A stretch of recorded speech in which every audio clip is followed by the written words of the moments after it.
வணக்கம். ஒன்றா வச்சு தொலைங்க. வணக்கம்.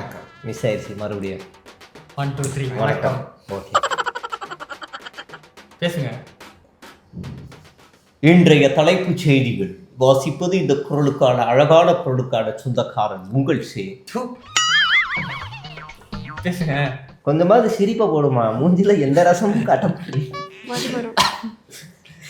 எங்கள் சேவை உங்களுக்கு பிடித்திருந்தால் லைக் ஷேர் பண்ணுங்க. எங்களுக்கு உதவணும்னு நினைச்சா பக்கத்தில் இருக்க QR கோட் மூலமா உதவி செய்யுங்க. நன்றி. சரி, அதாவது 20 தொகுதிகளுக்கு இடைத்தேர்தல் வரப்போகுது. ஆமா. நம்ம பம்பரமா சுழன்று 20 தொகுதியிலையும் தாவேக்காவை மண்ணை கவிக்க வைக்கணும். 20 ஆமா, 20 6 எம்எல்ஏ அதிமுக வந்து ராஜினாமா பண்ணியிருக்காங்க. திருச்சி கிழக்கு 7 தானே மொத்தம். 20 எப்படி 20? நான் சொன்னா நடக்கும். செல்வ பெருந்தகை திமுக போறாருன்னு சொன்னேன், அதுக்கான எல்லா வேலையும் நடக்குது. அதிமுக உடையுதுன்னு சொன்னேன், நடக்குது. விஜய் முதலமைச்சர் ஆவாருன்னு சத்தியமா சொல்லல, அது அவரே சொல்லல, அவர் ஆயிட்டாரு. அந்த மாதிரி வந்து வாய்ப்பு இருக்கு. 20 தொகுதிகளுக்கு வாய்ப்பு இருக்கு. 20 தொகுதியா? வைகோவே அவங்க எம்எல்ஏ கூட வரமாட்டேன்ட்டாங்க. அவர் கணக்குலே இல்லை. ஆனா அவர் 20 தொகுதியில அவரும் ஒரு இடத்துல நிக்கிறாரு. எப்படி அவங்கள்ட்ட இருக்கிற 20 ஒரு இடத்துல இவங்க நிக்கிறாரா? அந்த மாதிரி இன்னைக்கு கூட்டணி போயிட்டாங்க வைகோ, தெரியும்ல. இந்த 5 ஆண்டு மட்டுமல்ல, அடுத்த 5 ஆண்டுகளுக்கும் இவர்தான் முதலமைச்சர் அப்படின்னு சொல்லிட்டாரு வைகோ. ஒருவேளை 2031 விஜய் மண்ணை கவிட்டாருன்னு வச்சுக்க, அடுத்த நாளே ஸ்டாலின் அவர் காலில் விழுந்தோம். இந்த 5 ஆண்டு மட்டுமல்ல, அடுத்த 50 ஆண்டுகளுக்கும் ஸ்டாலின் அவர்கள் தான் முதலமைச்சர் என்பதை நான் உறுதியாக ஆணியாக சொல்கிறேன். அப்ப ஸ்டாலின் சொல்வார், எனக்கு ஏற்கனவே வயசு விடுது, நான் இன்னும் 50 வருஷம்னா வேர்ல்டு கின்னஸ் ரெக்கார்ட் ஆயிருவேன், புரியுதா? இந்த உருட்டெல்லாம் என்கிட்ட உருட்டாதன்னு சொல்லிடுவார், புரியுதா? அப்படின்னு வாய்ப்பு இருக்கு. சொல்றேன், துரை வைகோ சொல்லுவாரு. துரை வைகோ வந்து இவங்க கூட்டணிக்கு போறாங்கல்ல, இன்னைக்குதான் வந்து நாஞ்சில் சம்பத் என்ன சொல்லியிருக்காருன்னா, எல்லாரும் அவரு ஸ்டைல எல்லாரும் கோமணத்தை இடுப்புக்கு கீழே கட்டுவார்கள், ஆனால் ஒருவன் கையிலே கட்டி கொண்டிருக்கிறார் சொல்லியிருக்காரு. துரை வைகோக்குள்ள சொல்லியிருக்காரு. அவர் வேற ஏதாவது பேர் சொல்லுங்க, கோமணத்தோட ஒப்பிடுவீங்க. கோமணம் என்பது இடுப்பில் கட்டுவது, அதை ஏன் கையில் கட்ட வேண்டும்? அது அருணாகயிறு கூட சொல்லிருக்கலாம். அருணாகயிறு வேற, கோமணம் வேறயா? அருணாகயிறு இடுப்புல கட்டுறதுடா, கோமணம் பெல்ட். ஆமா, அப்ப இங்க வருவாங்க, இடைத்தேர்தல் வருவாங்க. ஃபர்ஸ்ட் அதிமுகவுல ஏற்கனவே 5 வந்துருச்சா, இப்ப வந்து விஜயபாஸ்கர் வரப்போறார். விஜயபாஸ்கர் அவர் வரும்போது கூடவே ஒரு 3 எம்எல்ஏக்களை சேர்த்து ராஜினாமா பண்ண வைக்கிறார். அவரோட ஆதரவு எம்எல்ஏக்களே, எல்லாரும் சின்ன சின்ன அவருக்கு ஒரு ஆதரவு எம்எல்ஏ எல்லாம் இருக்காங்க. ஆளு வந்து ரொம்ப தெளிவான ஆளு. அப்ப ஆக மொத்தம் எவ்வளவு ஆச்சு? 6 + 3 9. அந்த 6வது யாருன்னு வந்து சொல்லிடணும், எம்ஆர் விஜயபாஸ்கர். அவர் ராஜினாமா பண்ண போறாரு. அதனால ஆமா பண்ணிட்டாருல. இப்ப அந்த 6 + இந்த 3 சேர்த்தோம்னா, சாரி இவரோட சேர்த்து 4 சேர்த்தோம்னா 10. குழப்பற போட்டு 5 எம்எல்ஏ ஏற்கனவே ராஜினாமா. விஜயபாஸ்கரோட சேர்த்து 6வதா எம்ஆர் விஜயபாஸ்கர், அதோட ஒரு 3 சேர்த்தா 9. ஆனா ஒரு நியூஸ் பார்த்தேனே, தப்பு தப்பா கணக்கு சொல்லிட்டு இருக்கேன். நானே தெளிவா சொல்றேன், 9 தான். அதான் அந்த 9 ஆயிடுச்சா. இப்போ இது கூடவே எஸ்பி வேலுமணி ராஜினாமா பண்ண போறாரு. அவர்தான் ஏற்கனவே பண்றன்னு போயிட்டு திருப்பி பண்ண போறாரு.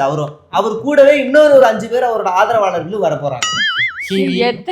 அந்த ஆதரவாளர்கள் சிவி வர மாட்டாரு. இருக்கிற 5 பேர் வராங்க. அவரு என்றெண்டும் அதிமுக காரன் ட்வீட் எல்லாம் போடுவாரு. அப்ப எடப்பாடிக்கு ஆதரவாளர்களே கிடையாதா? எடப்பாடிக்கு ஆதரவாளர் இருக்காங்க. யாரு? உண்மையான விசுவாசி இருந்தாரு, இப்ப இல்ல. அவர் யாரு? சவுக்கு சங்கர். பேமெண்ட் நான் சொல்கிறேன், இனி ஒரு ஜென்மத்தில் எடப்பாடி பழனிசாமி முதலமைச்சர் ஆக முடியாது. சரிதானே? அதனால வந்து எஸ்பி வேலுமணி வராருன்னா அவர் கூடவே ஒரு 5 எம்எல்ஏக்களும் வருவாங்க. அவர் வராரா? யாரு பாட்டு பாடுவாரு? இல்ல, அவர் நான் தனியா சொல்றேன், அவர் கதை வேற. சரி, அவர் கதை வேற. சரி. எங்கள் சேவை உங்களுக்கு பிடித்திருந்தால் லைக் ஷேர் பண்ணுங்க. எங்களுக்கு உதவணும்னு நினைச்சா பக்கத்துல இருக்க QR கோட் மூலமா உதவி செய்யுங்க. நன்றி. இந்த 5 எம்எல்ஏக்கள்லாம் யாருன்னு நீங்க கேட்கலாம், அது எப்படி வருவாங்கன்னு. எஸ்பி வேலுமணி வந்து சிவி சண்முகம் கூட போகும்போது ஒரு 5 பேர் அப்படியே சிவி சண்முகம் கூட போனாங்களா? எஸ்பி வேலுமணி கூட இருக்கவங்க திரும்ப என்ன மன்னிச்சிருங்க எஜமா அப்படின்னு எடப்பாடி பழனிசாமி காலில் விடுக்கும்போது அதே எம்எல்ஏக்களும் மன்னிப்பு கடிதம் எழுதி கொடுத்து எஸ்பி வேலுமணி கூட எடப்பாடி கூட போனாங்களா? இப்ப மறுபடியும் எஸ்பி வேலுமணி நீ தெய்வமே விஜயே கடவுளே அப்படின்னு போய் அந்த பக்கம் விழுந்தாருன்னா இந்த 5 பேரும் மறுபடியும் வந்துருவோம். ஆக மொத்தம் எவ்வளவு சொல்லுங்க? ஆக மொத்தம் எவ்வளவு? எப்படி நான் 15 கணக்குக்கு சொல்லிக்கிறேன். 9 நிக்கிறாப்ல ஆளு. போறாங்க வராங்க. அதெல்லாம் வரும், இனிமே வரும். அப்ப நான் எழுதி தரேன், முன்பே கணித்த சேன் எழுதி தரேன். சரி, இவங்க ராஜினாமா பண்றாங்க. ராஜினாமா பண்ணிட்டு எங்க போறாங்க? தாவேக்காவுக்கு. இது என்ன லூசுத்தனமா கேள்வி கேட்டுருக்க? சி விஜயபாஸ்கர் சேர்க்க மாட்டேன்னு சொல்லிட்டு இருக்காங்களா? அதெல்லாம் ஒண்ணும் கிடையாது. 2ஆம் தேதி ஜாயின் பண்றாப்ல அவரு. நான் ஒண்ணு கேக்குறேன், சேர்க்க மாட்டேன்னு சொல்லி ஒரு கடிதத்தை ரிலீஸ் பண்ண சொல்லி முடிஞ்சா? அவரு குட்கா வித்த கேஸ்ல ஒரு ஊழல் இருக்குப்பா அவர் மேல. அதுக்காக தான் அவங்க வந்து இந்த நாட்டுல இருந்து வாஷிங் மிஷின் ஒண்ணு வாங்கியிருக்காங்க. எந்த நாடு? இந்த நாடு. எந்த நாடு? அது ஒரு நாடு பாஜக வாங்கிச்சுல, அதே நாட்டுல இருந்து வாஷிங் மிஷின் வாங்கியிருக்காங்க. யாருக்கு கொடுத்தாங்க? அது வந்து வாஷிங் மிஷின் வந்து ஊழல் செஞ்சவங்களை முக்கி எடுக்கிறதுக்காக பாஜக வாங்கியிருக்கு. வாஷிங் மிஷின் ஊழல் காசுல தான் வாங்கினது கேள்விப்பட்டேன். நைஸ். ஆமா, எம்ஆர் விஜயபாஸ்கர் கூட ஊழல் கேஸ் இருக்கு. வீட்டுல ஏதோ ஜோக்கா சொல்றேன். சரி, okay fine. Okay, come to content. அந்த மாதிரி இவங்களும் லேட்டஸ்ட் வெர்ஷன்ல ஒரு மிஷின் வாங்கியிருக்காங்க. அதுல வந்து மிஷின்ல வந்து சி விஜயபாஸ்கர் முக்கி எடுப்பாங்க. புடனில இப்படி புடிச்சு இப்படி முக்கி இப்படி எடுத்து எடுக்க மாட்டார் அப்படி. ஆமா, ஊழல் சாயம் எடுத்துரும், அப்படியே சேர்த்துருவாங்க. ஆக மொத்தம் 15 ஆச்சா? இப்ப இன்னொரு 5 வேணும்ல. நான் சொன்ன 20 கணக்கு வரணும்ல. அந்த 20ல வந்து சிவி சண்முகம் என்ட்ரி வராரு. சரி, எங்க கண்ணுக்கு விஜய் பழமொழி எம்ஜிஆர் பழமொழின்னு அவர் வந்து சொல்லுவார். அவர் ஒரு 5 பேரை கொடுத்தாரு. நான் இந்த பேலன்ஸ் 5 நான் எப்படி நினைச்சுக்கிட்டேன்னா, இந்த ராஜமோகன் அஃபிடேவிட்ல போய் சொன்னாராமா, அது ஒண்ணு போயிடும்னு நினைச்சேன். அடுத்து இந்த சரத்தை எப்படி தூக்கிடுவாங்கன்னு நினைச்சேன். 2 ஆச்சு. சரத்தை பதவியில இருந்தா தூக்குவாங்க, எம்எல்ஏ இருந்து எப்படியா தூக்குவாங்க? தூக்க முடியாது. சரி, ஓகே. அஃபிடேவிட்லயே அவங்க எதனா 4 பேர் வந்து மரிய வில்சன் ஒண்ணு, அவங்க எல்லாம் தூக்கி அது ஒரு 5 வரும்னு நினைச்சேன் நானு. அதெல்லாம் அவங்க வந்து பாஜகவோட நைஸ் பண்ணி பிளான் பண்ணிட்டாங்க. அதெல்லாம் வராதா? சிவி சண்முகம் வந்து ஒரு ட்வீட் போட்டாரு ஒரு 2 வாரத்துக்கு முன்னாடி. இந்த வட மாவட்டங்கள்ல ஜெயிச்ச எம்எல்ஏக்கள் எல்லாத்துக்குமே காரணம் வந்து பாமகவுடைய உதவி மூலியமா தான் ஜெயிச்சோம், அதிமுக எல்லாம் இல்ல அப்படின்னு சொல்லி பேசியிருந்தாரு. ஆமா, ஒரு பிரஸ் மீட்ல கூட சொல்லியிருந்தாரு.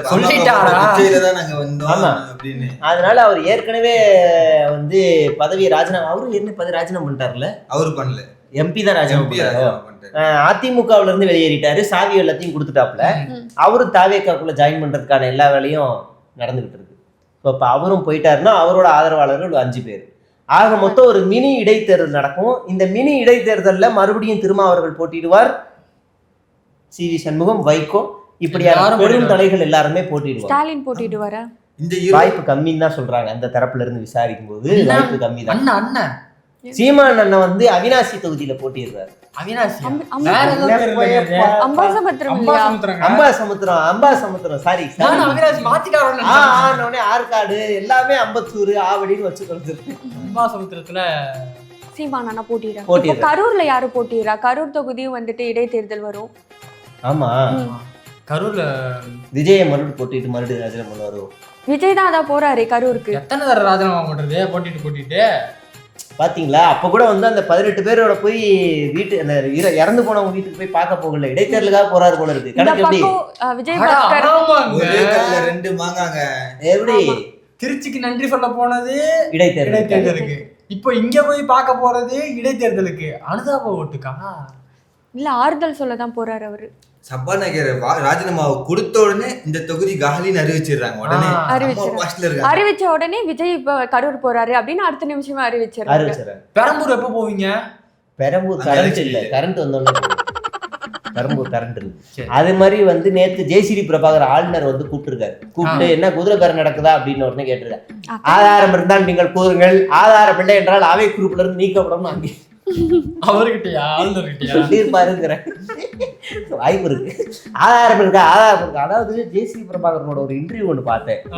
தேவடாய இயேசு கிறிஸ்துவ நீங்க நம்புனீங்க அப்படின்னா உங்களுக்கு எல்லாமே நடக்கும். அப்படிதான் ஒரு நாள் நான் சின்ன வயசுல ஃபுட்பால் விளையாட நான் என்னுடைய நண்பர்கள் மூலமாக எல்லாரும் அனைவரும் நாங்கள் போயிருந்தோம். அப்போது பலத்த மழை பெய்து கொண்டிருந்தது. உடனே நான் ஜெபித்தேன், மழை நின்று விட்டது. அப்போதுதான் உணர்ந்தேன் அவர் இருக்கிறார் என்பது அப்படின்னு ஒரு இன்டர்வியூ கொடுத்துட்டு இருந்தாரு. உண்மையிலேயே நல்ல விஷயம் சார். ஆனா அதை வந்து சட்டமன்றத்துக்குள்ள மட்டும் தயவு செய்து கொண்டு வந்துடாதீங்க. உங்க கடவுள் நம்பிக்கை அது வேற. சட்டமன்றத்துக்குள்ள மட்டும் தயவு செய்து கொண்டு வந்துடாமா. அது நல்ல விஷயம் தான். அடுத்தது இந்த 20 நடக்குதுல்ல, ஆக மொத்தம் மினி இடைத்தேர்தல் உடனே சிபிஎம், சிபிஐ, விசிகா, ஐயுஎம்எல்க்கு எல்லாருக்கும் ஒரு பதட்டம் உருவாயிருச்சு. ஏன்னா இப்ப இவங்க இந்த 8ல தானே இந்த ஆட்சியே நடந்துகிட்டு இருக்கு, இந்த 8 தயவுல தானே. ஆமா. இப்ப இவங்களே 20ல 10 ஜெயிச்சா கூட அவங்களுக்கு இந்த ஆதரவு யாரும் தேவையில்ல, வெளியே போன்றுவாங்க. ஆமா, கரெக்ட். ஆக மொத்தம் இது என்ன, இது வரதெல்லாம் ஆரோக்கியமாவே இல்லையே, இது என்ன குதிரை பேரமான்னு எல்லா கூட்டணி கட்சிகளுமே கேள்வி கேட்க ஆரம்பிச்சிருக்காங்க. ஆனா எனக்கு ஒரு சந்தேகம் இங்க என்ன ஆகுதுன்னா, மக்கள் வந்து இவங்க வேணான்னு சொல்லிட்டு தான் அவங்கள தேர்ந்தெடுத்தாங்க. ஓகேவா? இப்ப இவங்களே திருப்பி வந்து இங்க சேர்ந்துட்டாங்க. இப்ப இவங்கள்ட்ட இருந்து அவங்க போய் திருப்பி இவங்க கட்சி மூலியமா நின்னா திருப்பி மக்கள் அவங்களுக்கு வாக்கு போடுவாங்களா? அது ஒண்ணு. அதெல்லாம் போடுவாங்க. போடுவாங்க. விஜயோட மூஞ்சிக்காக போடுவாங்க. ஆமா, விஜய் வைகோ கிட்டே சொல்லியிருக்காரு, நீங்க உங்க எம்எல்ஏ ராஜினாமா பண்ணிட்டு வாங்க, உங்களை நானே எலெக்ஷன் கேம்பெயின் பண்ணி ஜெயிக்க வைக்கிறேன்லாம் சொல்லியிருக்காருல்ல வைகோ கிட்ட. அப்படின்னு வைகோ வந்து வைகோ உண்மையிலே உண்மையை பேசக்கூடிய ஒரு 1991 அதனால முதல்வர் ரொம்ப அப்செட்டா இருக்காரு. எங்கள் சேவை உங்களுக்கு பிடித்திருந்தால் லைக், ஷேர் பண்ணுங்க. எங்களுக்கு உதவணும்னு நினைச்சா பக்கத்துல இருக்க QR கோட் மூலமா உதவி செய்யுங்க. நன்றி. ஆனா அவர் எப்ப எதுல உண்மையை பேசணும் அப்படின்னா, அந்த இலங்கை இதுல நேரடியா அவர் தான் களத்துல இருந்தவர். உண்மையிலேயே பயிற்சி எடுத்தது எல்லாமே அவர் மட்டும் உண்மையை சொன்னா நல்லா இருக்கும். அந்த ஆமகரி கிடைக்குமா, AK-97 57 அங்க இருக்கா, அரிசி சைஸ் புல்லட், இரும்ப தின்ற மீன், அரிசி சைஸ்ல புல்லட் இருக்கு, புல்லட் எறும்பு, அதே பலூன் சுட்டது பார்த்தது இல்லையா?